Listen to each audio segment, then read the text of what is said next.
Hello, Michael Gaffney here, looking at a day's work at Flower Design School. All these projects were done in a day. We don't do one in a day, we do four, and 3 to 4 to 5 in one day at American School of Flower Design. Classic American centerpiece. Then we have a Dutchy Flemish design. I said for New York restaurant sign in Soho at the Sunday brunch.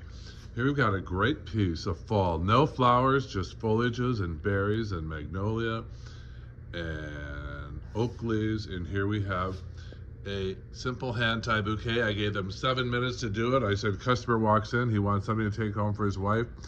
Average, you have 7 minutes. So if you want to learn how to design efficiently, this is only their third day of class and this is their work. Come see us, Flower School 101.com, and join a class. Flowerschool101.com.